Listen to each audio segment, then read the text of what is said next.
Assalamualaikum warahmatullahi wabarakatuh. Salam budaya, lestari budayaku. Selamat sore konco kentel, bersama saya Ikswan Adrian. Selamat datang kami ucapkan di Nawa Wicara. Ngopi sore bareng Trapcila sing selo merapat. SMA 9 Jogja, The Art and Culture School of Jogja.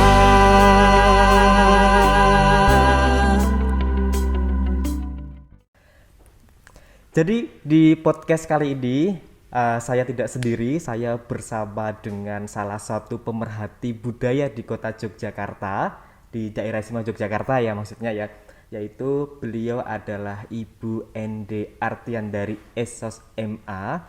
Jadi beliau ini juga salah satu kegiatannya di Keraton Yogyakarta, beliau aktif sebagai pengajar tari di Keraton Yogyakarta. Mari kita bersama-sama sapa dulu kepada beliau. Selamat sore Ibu, sugeng rawuh wonten ing SMA Negeri 9 Yogyakarta. Sugeng sonten, selamat sore. Senang bisa di sini. Oh iya Bu. Ternyata berbeda ya, saya dari tadi ngomongnya menggebu-gebu gitu, ternyata ketika dengan Ibu saya berarti harus melevelkan omongan saya supaya lebih halus begitu nggih Ibu nggih. Ya nanti sepi malahan. Biasa saja. Oke, nggih Ibu. Jadi di podcast kali ini merupakan podcast lanjutan atau podcast kedua dari Nawa Wicara. Jadi kami dari SMA Negeri 9 Yogyakarta ingin mengenalkan gitu ya Bu ya tentang SMA Negeri 9 Yogyakarta, potensi-potensi yang ada di SMA Negeri 9 Yogyakarta melalui podcast kali ini. Dan pada sore hari ini kami mengundang Ibu, kami mengucapkan terima kasih atas kesediaan rawuh Ibu di Nawa Wicara di SMA Negeri 9 Yogyakarta ini untuk menemani kami belajar tentang budaya Jawa, khususnya busana Jawa. Iya, senang sekali. Semoga kita bisa berbagi ya. Ya, amin. Nanti semoga apa yang menjadi bahan diskusi kita, podcast kita yang kedua ini menjadi atau dapat bermanfaat gitu nggih untuk pemirsa konco kental semuanya Ibu nggih. Iya, siap. Ya. Jadi konco kental di podcast kali ini kita akan ada beberapa topik bahasan terkait dengan penggunaan busana Jawa di Yogyakarta Ibu. Okay. Ya. Jadi seperti yang kita tahu sekarang ada salah satu hari yang menjadi atau mewajibkan untuk semua gitu ya lembaga pemerintahan mengenakan busana Jawa, yaitu di hari Kamis Pahing begitu Ibu. Ya. Nah, tetapi yang menjadi permasalahan sekarang di Kamis Pahing tersebut khususnya ya di sekolah-sekolah, saya melihat sendiri di SMA Negeri 9 Yogyakarta ada beberapa fenomena gitu ya, keanehan gitu ketika saya melihat banyak yang menggunakan busana Jawa itu yang tidak sesuai pakem begitu. Nah, kami di sini nanti akan bersama-sama mendiskusikan bagaimana sih busana Jawa yang sesuai pakem gitu Ibu. Iya, gitu. Pertama kali saya senang sekali bisa diundang di sini. Semoga kita bisa berbagi dan semoga hal kecil ini bisa menjadi manfaat.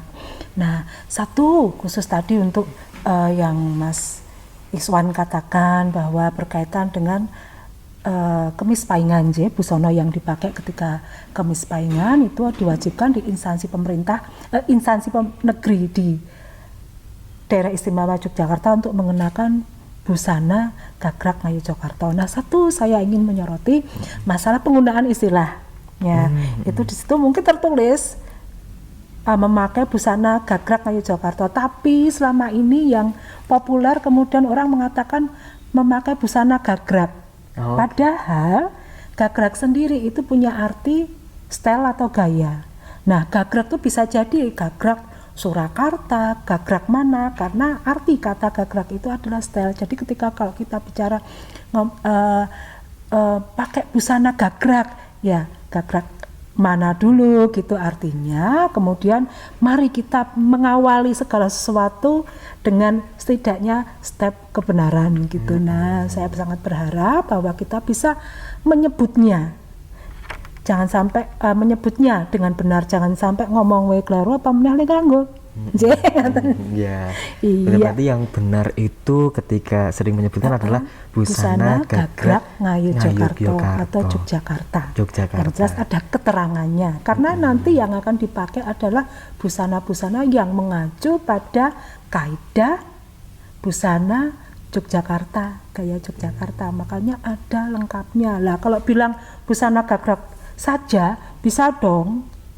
Kemudian pakai busana gagrag Surakarta, gagrag Klaten atau mana gitu. Oh, ini menjadi Itu bahasan dulu. menarik ini terkait dengan Iya. gagrag Yogyakarta, gagrag Surakarta dan gagrag Klaten gitu ya Bu. Ternyata ada perbedaan ya antara gagrag Surakarta, Klaten dan Yogyakarta. Sebenarnya perbedaan itu ada di mana sih Bu? Iya, gini, kita memang ada dua sumber budaya tradisi besar gitu kan. Saya katakan sebagai tradisi besar atau tradisi yang mencolok yang berkaitan dengan gaya berbusana tradisional, yaitu Yogyakarta dan Surakarta yang paling dekat. Nanti pengembangannya akan bisa macam-macam, semakin ke barat nanti kemudian semakin seperti apa, ke timur nanti semakin seperti apa. Nah, itu salah satu yang membedakan. Misalnya untuk kakung ya, kakung itu juga atasannya, bajunya, kemudian tidak hanya dari coraknya tapi juga dari bahannya, kemudian bawahnya itu nyampingnya yang paling populer adalah nyampingnya. Nah, sekarang karena arus informasi, transportasi, komunikasi, relasi kita yang semakin luas dan mudah gitu, makanya akan banyak terjadi semacam akulturasi atau percampuran gitu. Misalnya aja dalam hal kain nyamping gitu ada motif Surakarta tapi dibabar Yogyakarta apa gitu. Nah, untuk memperjelas hal itu mungkin kalau masalah corak nyamping itu akan banyak sekali, tetapi kita nanti akan mengenal sedikit demi sedikit masalah hal dasar yang membedakan antara Yogyakarta dan Surakarta. Ya, ternyata memang ketika kita mau mengenakan busana dan sekarang kita lokasinya ada di Yogyakarta, hendaknya menggunakan busana yang sesuai dengan kaidah atau paugeran gitu nggih Bu, yang ada di Yogyakarta, begitu ya Bu ya. Nah, yang menjadi bahan pertanyaan ini sekarang Bu, sebenarnya kekhasan dari daerah istimewa Yogyakarta atau gagrag Yogyakarta itu yang seperti apa sih Bu? Oke, banyak ya sebenarnya, tapi kita melihat juga sejarah gitu. Kita dulu satu tradisi gitu sebelum Giyanti. Nah, tidak mengesampingkan segala macam polemik tentang interpretasi perjanjian Giyanti, tapi untuk masalah busana gitu, Yogyakarta yang mewarisi gaya busana Mataraman sebelum perjanjian Giyanti. Nah, itu kemudian Surakarta setelah itu menciptakan atau mengembangkan pola corak busana yang baru, yang sesuai dengan kreativitas mereka, bersumber pada corak busana yang lama. Maka dari itu mungkin kalau kita sepintas lalu melihat corak busana atau busana dari gaya Yogyakarta mungkin lebih prasaja atau sederhana, karena itu lahir duluan gitu. Kata saya. Nah, kemudian salah satu yang membedakan kalau ciri umum misalnya untuk busana putri gitu mungkin sama, sanggulan. Kemudian salah satu unsur dari ciri khas sanggul tradisional itu adalah memakai lungse. Lungse itu adalah sisa rambut yang kemudian dihubungkan dengan sanggul yang ada di belakang kepala, yang nempel di kepala. Itu lungse namanya, sisa rambut memang disisakan. Itu fungsinya juga untuk zaman dulu karena mereka tuh punya rambut yang panjang dibentuk sanggul, maka itu untuk ngencengke sebenarnya. Itu zaman dulu. Nah, itu sama sanggul Solo dengan Yogyakarta, nanti dibedakan lagi, nanti mungkin bentuk sanggulnya yang di belakang gitu, tapi itu sangat jarang kita temui, mungkin itu kurang populer ya. Kemudian masalah putri, kalau masalah kebaya mungkin relatif sama kalau untuk masyarakat umum. Nah, yang perlu kita lihat adalah itu masalah nyamping atau kain. kain jarik gitu, kalau bahasa Jawanya itu nyamping namanya. Nyamping itu adalah kain jarik yang digunakan untuk badan. Dipakai di badan untuk busana bawah gitu. Nah, salah satu ciri khasnya yang membedakan adalah banyak, tetapi yang paling mendasar adalah pewarnaan atau babaran, membabar kain gitu, atau warna dasar dari kain. Kalau gaya Yogyakarta, babaran kain itu menggunakan warna putih. Maka ada istilah motif apa, kemudian dibabar putih, latar, kemudian disebut dengan latar. Sebenarnya itu pewarnaan dasar. Latar putih atau latar cemeng. Sedangkan kalau Surakarta itu atau Solo itu cenderung menggunakan babar warna dasar kuning. Nah, maka dari itu sangat mudah sebenarnya kita membedakan Solo atau Jogja, tapi kadang kita tidak ngerasa gitu. Asal pakai, asal apa gitu, tidak apa-apa. Artinya untuk untuk awalan itu salah dulu tidak apa-apa, tapi alangkah indahnya jika kita ada saatnya memakai dengan benar. Sebuah ketentuan, saya sangat mengacungi jempol ketentuan dari Daerah Istimewa Yogyakarta, adanya Kemis Paingan memakai busana gagrak Ngayu Jakarta, tapi alangkah indahnya jika diikuti juga pemahaman tentang ciri dan cara memakai yang benar gitu. Ini salah satu contohnya seperti itu. Ada lagi apa, Mas?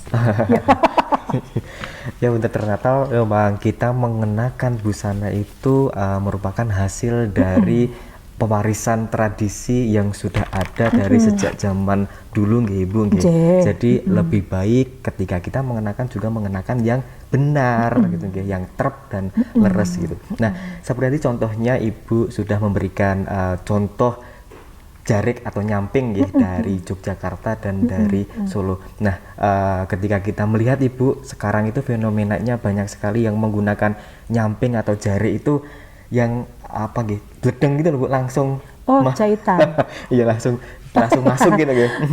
Padahal ketika wujud jarik itu kan lembaran nggih Ibu nggih. Nah, tapi sekarang banyak sekali yang mengenakan atau mungkin modifikasi Bu itu ya dengan menggunakan jahitan langsung, seperti bagaimana itu Bu?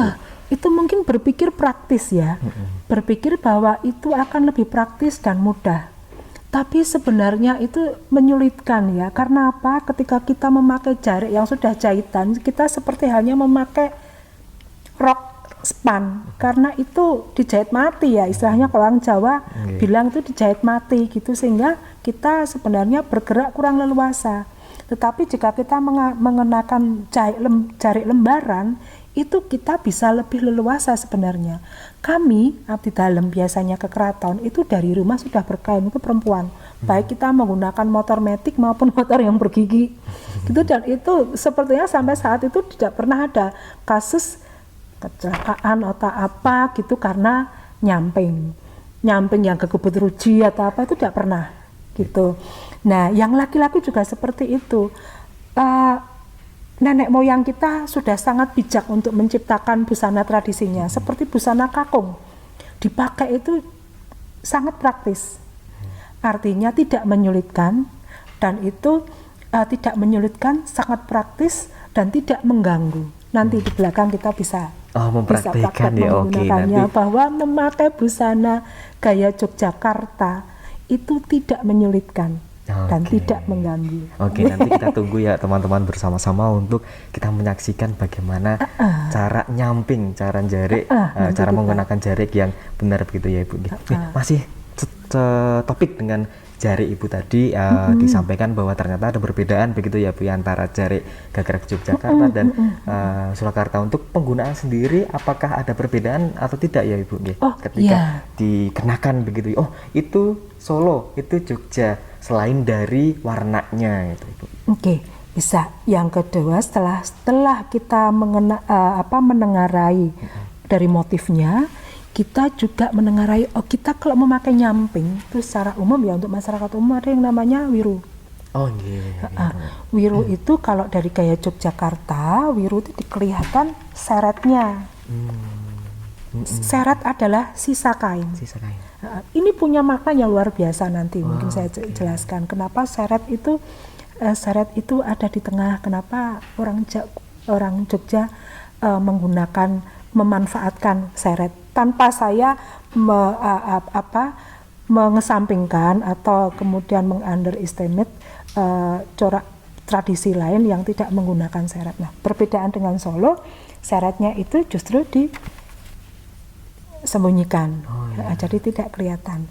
Nah, cara kita memakai nyamping, gitu, yang pertama kali kita lihat adalah kalau dalam tradisi kita ada yang namanya lerek.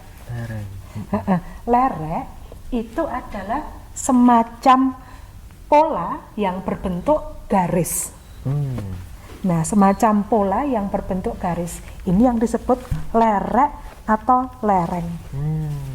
Nah, ini kan pola-pola bergaris. Tidak semua nyamping atau kain itu punya lerek. Tapi kebanyakan kemudian yang menjadi amatan adalah yang memakai lerek, karena nanti lerek ada yang arahnya kemana gitu. Nah, contohnya nyamping ini mana ya? Ini tanpa lerek. Tanpa lerek ya. Nah, di belakangnya Mas Giswan juga tanpa lerek gitu. Itu tidak masalah, nanti akan memudahkan. Tetapi jika yang pakai lerek kita perlu belajar juga. Misalnya untuk kakung. Untuk kakung kita pakai nyamping itu kan dari kanan ke kiri. Kita lihat sekarang kita lereknya. Kalau Yogyakarta dari kanan ke kiri lereknya turun. Jadi membacanya adalah dari tubuh kanan, bagian kanan kita ke kiri itu lereknya turun. Orang yang biasa memakai pun kadang salah kalau tidak ditemplek ke awak. Terus nih memang harus ditemplek ke awak untuk melihat kemana arah lereknya. Yang kedua yang perlu kita baca adalah ceplok. Ceplok itu ornamen yang ada, artinya ornamen yang ada di antara ornamen yang mendominasi. Itu yang disebut dengan ceplok. Ini seperti ini ceplok jong. Nah, kebetulan yang lain-lainnya juga ada ceplok jongnya ya. Ini. Nah, maka yang ketika kita memakai yang pertama kali adalah arah lerek. Dari kanan ke kiri arahnya turun. Nah, dari kanan ke kiri arahnya turun. Ini tubuh kanan kita, tubuh kiri kita, laki-laki ya, arahnya turun. Dari kanan naik ke kiri turun. Inilah yang disebutkan lerek medun. Itu untuk yang menggunakan kakung laki-laki. Kemudian ini ceploknya itu posisinya harus berdiri. Posisi harus berdiri. Maka ada istilah ketika seseorang memakai nyamping itu ceploknya terbalik, itu dikatakan lejarian mumet. Ceploknya mumet. Ini Karena terlalu lama.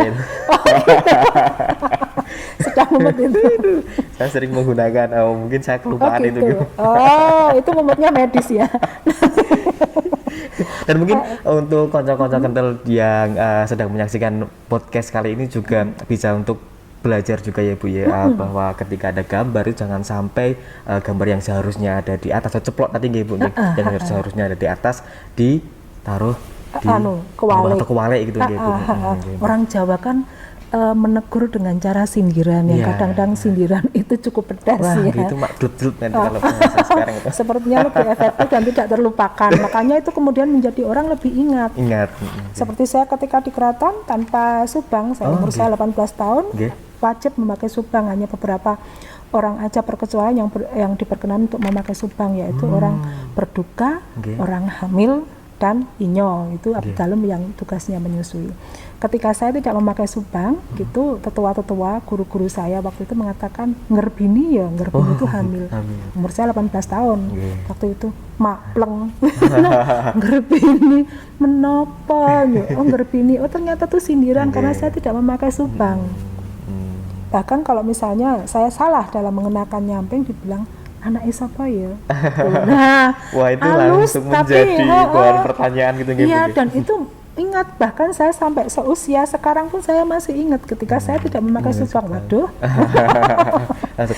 Ini Bu, masih ada kaitannya dengan motif itu ya Bu ya. Tadi ternyata ada aturan ketika yang laki-laki harus dari kanan ke kiri begitu ya. Yang perempuan dari kiri ke kanan. kebalikannya. Jadi nanti ketika bersanding gitu ya, berarti itu bisa bertemu gitu ya Bu ya. Gatuk lereknya. Nah, perempuan juga dari kiri ke kanan, lereknya medun.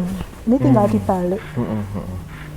Sebentar. Nah, makanya kadang ini nggak mudah. Maka dari itu kita kalau memakai pun harus diempanke ya, dipapake di badan. Nah, ini dari kiri untuk wanita, dari kiri tubuh ke kanan itu lereknya turun. Ini kiri, ini kanan. Artinya kemudian turunnya seperti ini. Kalau tidak dipraktekkan, membayangkan susah. Nah, itu kemudian yang kedua miru. Nah, ya itu tadi. Nah, miru itu sayup-sayup berbahaya. Kalau untuk laki-laki itu setelah kita menemukan lerek, kemudian menemukan ceplok, barulah kita mulai memiru. Miru yang pertama itu wiru kewalik dulu.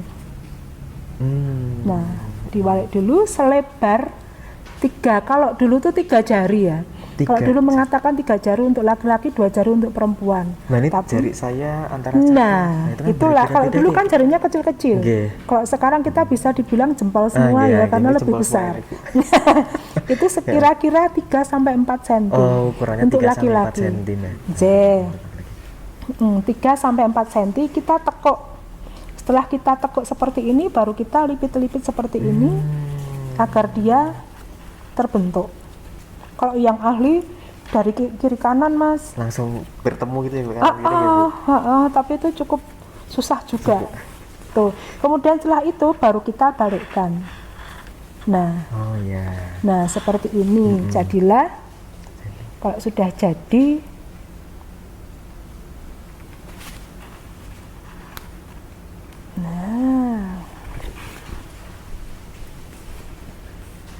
Nah, jadi seperti ini.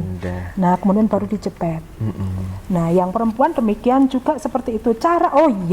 Kemudian kita kan kadang wirune berapa jumlahnya gitu, gimana sih gitu cara menghitung wiru gitu, yang mana yang mesti dihitung, yang dihitung adalah lipatannya. Lipatan yang dari arah luar atau arah dari dalam ya itu? Lipatan itu bertemunya 2 nyamping ya. Kalau ini bukan lipatan, ini lembaran. Ini lipatan. Jadi 1, 2, 3, 4, 5, 6. Biasanya orang Jawa itu senang dengan angka ganjil. Karena angka ganjil itu ono cadangan melegakan, kata saya. Ada cadangan melegakan. Pasangan itu juga harus ganjil ini ya Bu? 1 itu. Kalau itu insya Allah 1 ya. Kemudian menghitungnya dari belakang, biasanya 7 atau 9. Cuma sekarang lebar kita kan beda-beda dengan dulu. Kalau yang wanita, tubuh kita dengan generasi sebelumnya biasanya kan lebih besar, lebih tinggi. Gitu. Makanya kalau lebarnya, kalau wironnya itu 11 atau 11 atau 13 itu tidak akan cukup untuk nyamping, karena yang melar adalah tubuh kita, sedangkan nyamping tidak melar. Makanya bisa deh itu disesuaikan dengan lebar tubuh. Tapi boleh tetap dengan sambil saya lihat jarinya nggih Bu nggih. Monggo. Yang mana? Boleh nanti sambil saya mencoba mempraktikkan mewiru. Karena sekarang itu mungkin ada banyak yang ketika mewiru itu dengan setelika gitu kan lebih mudah, langsung melipit. Setelah melipit ini ternyata ada pengaruhnya ya enggak? Katanya lebih mudah itu kalau ketika kita sudah menemukan wironya semua ya, tapi kalau satu-satu kita kemudian disetelika, kita kayaknya perlu garisan. Mungkin Mas Iswan bisa sambil mencoba meniru ya Ibu nggih. Silahkan, monggo. Nanti konco kental yang ada di rumah sambil menyaksikan video ini juga bisa sambil mencoba meniru ya Ibu. Boleh. Kalau untuk jari ini Ibu, ada beberapa bahan nggih jari. Ada yang jari printing, ada yang jarik Cap. cat, jarik tulis. Itu membedakan proses pembiruan atau tidak sih Ibu? Gini, pada dasarnya macam-macam jarik itu kan itu dibedakan oleh cara pembuatannya. Selain cara pembuatannya juga pemilihan bahan. Satu, kalau nyamping yang batik tulis tadi seperti itu, mungkin yang dipegang oleh Mas Iswan, itu nyamping tulis itu proses pembuatannya semuanya itu dengan canting tangan. Jadi buatan tangan, makanya dibilang seratan. Bahasa Jawanya seratan karena diserat seperti kita menulis. Yang kedua, kemudian ada nyamping cap. Cap itu biasanya cap yang bagus itu tembus sampai ke belakang, maka depan belakang itu sama. Tapi kalau printing itu namanya juga printing itu dari kata print sebenarnya gitu, makanya cuma depan saja. Cuma sekarang juga ada printing yang tembus sampai ke belakang. Saya tidak kurang tahu gimana prosesnya pembuatannya. Kalau yang ini berarti berbahan. Kalau ini kombinasi, ini dari cap, kemudian ini polanya batik tangan. Nah, kalau yang di sini justru ini batik tulis tangan semua. Nah, karena batik tulis itu membutuhkan waktu yang lama membuatnya, karena semua detailnya itu dibuat dengan seratan tangan atau serat astok gitu, makanya dibutuhkan waktu yang lama dan itu secara umum kurang efisien ya. Gitu. Ya, bener, Ibu. Nah, kurang efisien juga kurang ekonomis karena mahal. Bu, boleh saya coba yang ini karena ini ada lerengnya Ibu tadi nggih. Ternyata ada aturan ketika mau mengenakan atau mau membiru batik dengan motif lereng. Ini saya jadi ingat kita sering bertanya-tanya di masyarakat begitu ya, terkait dengan batik itu ada batik yang dilarang atau motif larangan seperti itu mungkin ya. Kalau saya sebelum mengingat bahwa ketika saya mau menyaksikan salah satu film gitu, tapi saya tidak bisa menyebutkan filmnya di sini, itu ada revisi gitu. Loh, itu seharusnya digunakan oleh Sili Sultan mungkin, itu gitu. harus digunakan untuk abdi dalam, digunakan untuk masyarakat, ternyata berbeda-beda itu. Apakah ada yang dilarang atau tidak bisa atau tidak boleh dikenakan di masyarakat sih itu Bu? Budaya tradisi kita bersumber pada tradisi yang kita bicarakan bersumber pada tradisi istana. Nah, tradisi istana itu sebuah institusi yang memiliki struktur berjenjang maupun struktur yang horizon gitu. Nah, kenapa di sana ada beberapa batik larangan? Biasanya institusi-institusi seperti itu perbedaan atau stratifikasi ditentukan atau ditandai dengan busana. Salah satunya ditandai dengan busananya. Konkretnya seperti halnya sultan dan putra sultan dan abdi dalem dan lain sebagainya. Itu untuk membedakan, maka salah satu cirinya adalah penggunaan jarik atau nyamping. Itu menunjukkan siapa pemakainya. Nah, gitu memang ada beberapa jarik yang awisan atau larangan. Awisan. Di awes itu dilarang gitu. Dinyang gitu ya. Pon awes nih pon nyang. Nah, itu di keraton ya, itu biasanya busana-busana yang biasa dipakai oleh sultan dan keluarganya. Itu tidak diperkenankan untuk dipakai oleh masyarakat yang lainnya, seperti satu. Yang kedua, busana-busana yang menunjukkan duka. Gitu dipakai hanya pada saat-saat tertentu. Demikian juga nyamping awisan di sana karena biasa digunakan sebagai simbol-simbol penunjukan status sosial raja dan keluarganya. Gitu. Tapi kalau di masyarakat umum, bahwa kita pahami tradisi itu tidak punya piranti untuk memberikan punishment. Adanya adalah sanksi sosial. maka kita tidak bisa ya, institusi apapun tidak bisa memberikan punishment atau apa ketika kita salah. Jadi mungkin aturan itu lebih longgar ketika ada di luar. Tapi kalau di keraton kan kita harus ada di keraton harus menganut atau menurut kaidah yang ada di sana. Jadi kita tidak bisa memaksa atau secara umum tidak bisa memaksa untuk menerapkan awisan-awisan itu di masyarakat umum. Adanya sanksi sosial. Tadi untuk motif awisan itu ada yang namanya parang barong, begitu parang ya, Bu? barong, parang rusa Parang itu barong dan parang rusa itu parang yang kemudian nama-nama itu ditentukan oleh lebar dari parang. Kalau parang biasa gitu mungkin sekian senti lebarnya, kemudian parang barong itu yang paling lebar itu biasanya mungkin 20 cm, 15 cm gitu. Kalau kemudian parang rusa itu sekitar 7 cm ke atas. Nah, itu karena punya makna-makna tertentu gitu. Yang kedua juga seperti motif ho. Motif ho itu yang Ho itu seperti karena itu awisan, budaya kita mengacu pada di keraton, sehingga memang kurang populer motif itu. Karena nggak ada orang lain yang berani pakai, kan? Sedangkan orang masyarakat umum juga mengacu ke busana yang ada di sana. Kemudian motif udan riris itu juga jarang. Sedangkan kenapa parang rusak itu bisa populer? Iya, itu gimana Karena itu itu dikenakan di dunia seni pertunjukan, di mana dunia seni pertunjukan di keraton itu melukiskan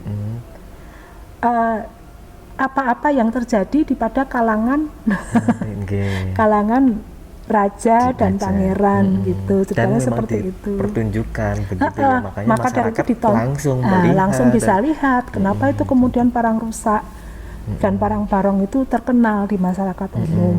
Itu karena itu busana yang ada di seni pertunjukan, di mana seni pertunjukan itu mempertunjukkan atau menceritakan tentang keluarga para raja, biasanya seperti itu. Iya. Nah, bisa dipahami kan? Ya, ini saya sudah hasil niru ini Bu, tapi agak melet-melet ini ya Bu. Oh gitu ya. Gimana tapi ini? langsung kita tunjukkan saja hasilnya itu ada di sini begitu ya. Ini tiga jarinya siapa? Tiga jari. Yeti atau mamut ini? Ini manusia purba ini. Tiga jarinya Pak Manusia Panji. Gitu. Sarah itu. Pak Sarah. Maaf. Gitu. Nah, ternyata perbincangan. Saya bilang tiga jarinya manusia purba ya. Langsung tidak berarti sama loh ya. nanti langsung setelah ini mencari siapa itu Pak Panji yang disebutkan. Biarkan beliau viral setelahnya. Ibu, ternyata pembahasan tentang satu busana ya, satu bagian dari busana saja sudah sedemikian banyaknya yang bisa kita bahas bersama-sama ya Bu ya. Nah, nanti kita lanjutkan di pembahasan selanjutnya terkait dengan masih ada banyak sekali komponen-komponen dari busana Jawa yang bisa kita sharingkan atau bagikan kepada konco kental semuanya di sini ya Ibu. Yang jelas jangan lupa bahwa berbusana gaya Yogyakarta tidak sulit dan tidak mengganggu. Nah iya, yang paling penting adalah menggunakan bahasa busana Jawa tidak sulit dan tidak mengganggu. Baik Ibu dan konco kental semua, kita akan melanjutkan di video selanjutnya terkait dengan komponen-komponen busana. Untuk itu selalu ikuti atau selalu saksikan podcast Nawa Wicara dari SMA Negeri 9 Yogyakarta.